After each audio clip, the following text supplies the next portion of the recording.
हर एक मानव शरीर में जो 3 नाड़ियाँ होती है, हिंगड़ा, पिंगड़ा और सूक्ष्मणा, वो सभी नाड़ी चलने का समय अंदाज से 1.5 कलाक का होता है। 1.5 कलाक पे नाड़ियाँ का बदलाव होता है, आपो आप हो जाता है। लेकिन सभी मानव में नाड़ी बदलने का समय अलग अलग होता है, बदलाव का समय समान नहीं होता है। बदलाव का समय सभी में एक नहीं होता है। डाबी नाड़ी जब चलती है तब मानव को गाढ़ ध्यान लगाना हो तो लग सकता है। ध्यान प्राणायाम करने के लिए मानव की डाबी नाड़ी इस वक्त चलना बहुत ज़रूरी होता है, तब गाढ़ ध्यान लग जाता है। प्राणायाम ध्यान के लिए डाबी नाड़ी बहुत ही महत्व की है, आध्यात्मिक क्षेत्र के लिए। लेकिन हमको ज़्यादातर ये माहिती नहीं है कि ध्यान करने वक्त हमारी कौन सी नाड़ी शुरू होनी चाहिए। ध्यान प्राणायाम करने वक्त जब हम बैठते हैं आसन पर, तब हमारी कौन सी नाड़ी शुरू होनी चाहिए, ये आज दिन तक हमको मालूम ही नहीं है। बातें हम सभी करते हैं, लेकिन ये बात कभी किसी ने किया नहीं है, कहीं सुनने को मिली नहीं है कि ये बात वही कर सकता है जहाँ अनुभूति है, वही ये बात कर सकेगा। वर्तमान में कौन सा तत्व चलता है, वो भी ये दोनों नाड़ियों से भी जाना जाता है, विचारधारा से भी जाना जाता है। वर्तमान में कौन सा तत्व चलता है, वो विचारधारा अपनी कौन सी विचारधारा चल रही है, इसे इसके भी जाना जाता है, और ये दोनों नाड़ियों के मार्फत से भी जाना जाता है।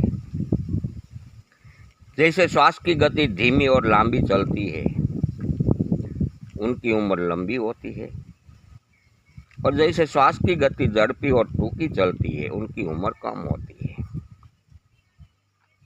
यहाँ दोनों में उम्र में कम होना और लंबी होना, वहाँ श्वास की गति के अधीन जो शरीर के अंदर जो चेतना पैदा होती है ना, इसके आधारित है।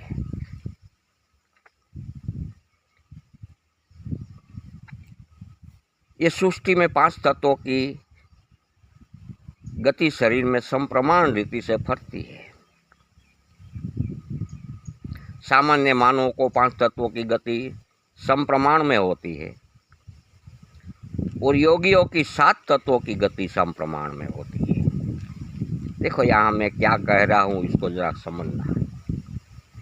सामान्य मानवों को 5 तत्वों की गति समप्रमाण में होती है, और योगियों को 7 तत्वों की गति समप्रमाण में होती है। ये 2 तत्व और दूसरा है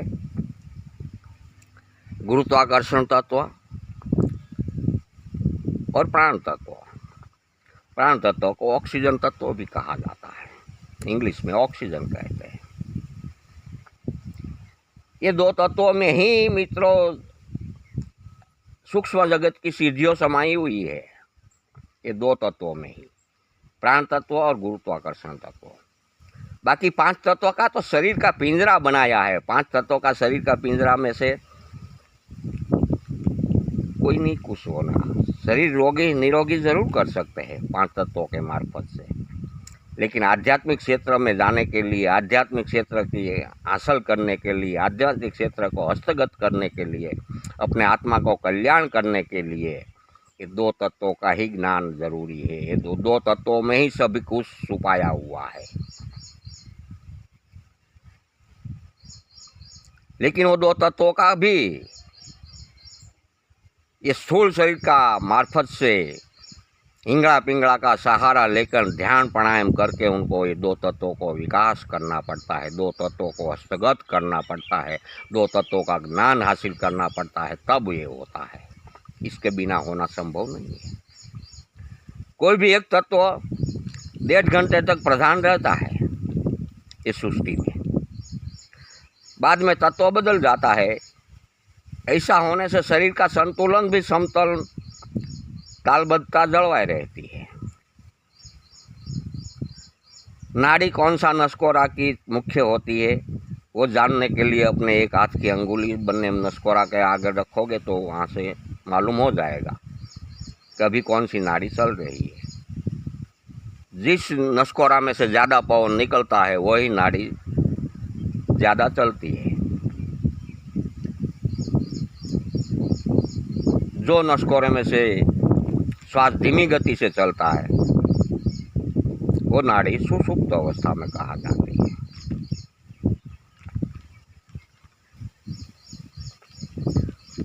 अंगुली रखने से ही डाबा नसकोरा के ज़्यादातर ख्याल आ जाता है। समझ लेना चाहिए नाड़ी इंगड़ा नाड़ी चलती है कि पिंगला नाड़ी चलती है और पवन से ही मालूम हो जाता है श्वास की क्रिया में से। इंगड़ा नाड़ी में मुख्यतः पृथ्वी तत्व और जल तत्व होता है और जमना नसकोरा में से ही श्वास ज़्यादा निकलता है तो समझ लेना पिंगला नाड़ी चलती है। और पिंगला नाड़ी में अग्नि तत्व, आकाश तत्व और वायु तत्व ये तीनों तत्व ज़्यादातर होता है। ये दोनों नाड़ी में से शरीर में वर्तमान में मुख्य कौन सा तत्व चलता है ये जानने के लिए शरीर की आराम की स्थिति होवे डाबी हिंगड़ा चलती है और शरीर मेहनत की स्थिति में होवे तो जमनी पिंगला चलती है। ये तुरंत ही हमको मालूम हो जाता है।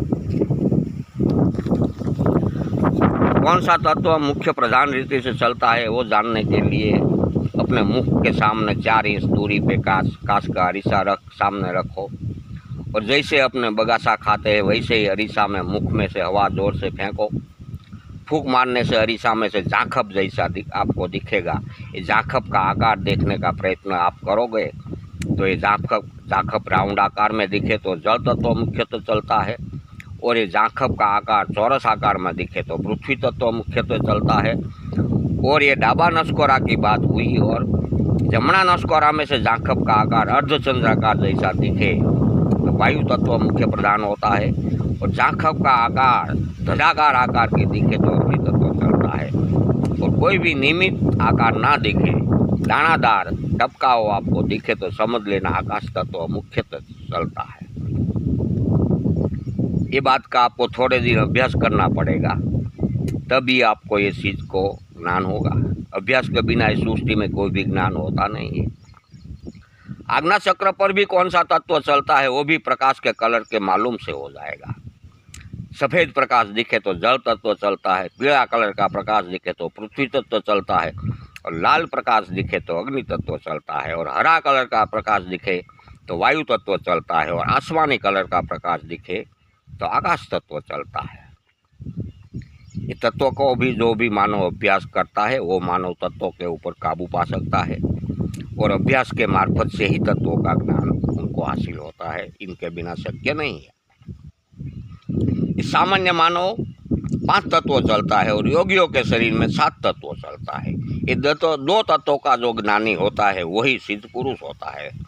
जिसका स्वाद से भी कौन सा तत्व चलता है उनकी जानकारी मिल जाती है। जीभ ममड़ा तपा मीठा स्वाद लगे तो पृथ्वी तत्व चलता है, तुरा स्वाद लगे तो जल तत्व चलता है, तीखा स्वाद लगे तो अग्नि तत्व चलता है और जो कड़वा स्वाद लगे तो आकाश तत्व चलता है। इसे 3-4 रीति से तत्वों की जानकारी हमको मिल सकती है। लेकिन ये 3-4 रीति जो तत्वों की जानकारी लेने के लिए मैंने बोला वो सब अभ्यास के मार्फत से ही शक्य होगा। अभ्यास के बिना नहीं शक्य होगा। कोई भी तत्व बदलने के लिए सबसे पहले मानव को नाड़ी बदलाव का ज्ञान होना चाहिए। इसके बिगड़ तत्वों की फेरबदल नहीं हो सकती है उनके शरीर के अंदर। कोई भी तत्व 1.5 कलाक से ज़्यादा चले तो शरीर में बीमारी आने की तैयारी शुरू हो जाती है। इस शरीर में पृथ्वी तत्व खामी से शरीर में जड़ता आती है, मन उदास रहता है और शरीर भारे भारे लगने लगता है। हार्ट संबंधी रोग होता है, बाल भी सफ़ेद युवानी में होता है और जल तत्व की खामी से कफ प्रकृति के रोग होते हैं। अतिमूत्र अल्पमूत्र होता है, अग्नि तत्व की खामी से गर्मी प्रकृति के रोग होते हैं, चामड़ी के रोग, रक्त संबंधी रोग होते हैं, अतिसार, संग्रहणी जैसे रोगों होता है। और वायु तत्व की खामी से प्रवायु प्रकृति का रोग होता है, शरीर में वात रोग, निरुत्साही, सांधाओं में दर्द होता है।